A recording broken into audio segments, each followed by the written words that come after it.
La Ligue burundaise des droits de l'homme, ITK, vient de sortir son bulletin hebdomadaire ITK Nijambo numéro 316 du 2 au 8 mai 2022. Ainsi, au cours de cette période, des allégations de violation et de violation des droits civils et politiques ont été enregistrées comme suit. Au moins 8 personnes ont été tuées, dont 5 retrouvés cadavres, une personne enlevée, 2 victimes de violences sexuelles et basées sur le genre et 4 membres du parti CNL arrêtés arbitrairement. Parmi les victimes figurent une femme et 2 enfants tués. Des membres de la milice Imbonerakure, des policiers, des agents du SNR, des militaires et des administratifs sont pointés du doigt comme étant des présumés auteurs de la plupart de ces violations des droits humains.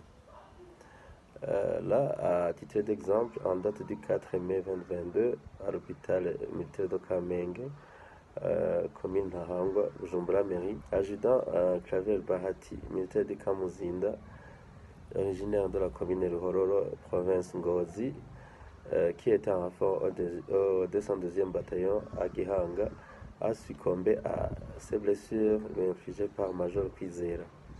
Sans sur place, en date du 8 avril 2022, la victime était dans un bistrot appartenant à Gisiga, situé à la 9e avenue à Gihanga. La victime était dans un bistrot appartenant à Gisiga, situé à la 9e avenue à Gihanga, où cet officier Kwizera l'a rencontré avant de verser par terre sa bière en l'exigeant de rentrer.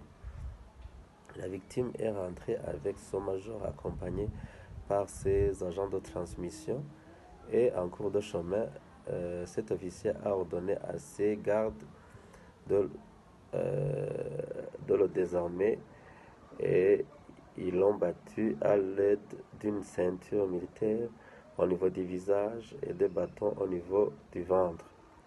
La victime a fui en retournant vers le bistrot où ces militaires l'ont rejoint et l'ont battu en complicité avec Gisiga. Selon la même source, la victime est allée se faire soigner à l'hôpital militaire de Kamenge en date du 11 avril 2022. La Ligue ITK s'insurge contre l'impunité de ces crimes observés et demande encore à l'État de poursuivre en justice les auteurs sans parti pris.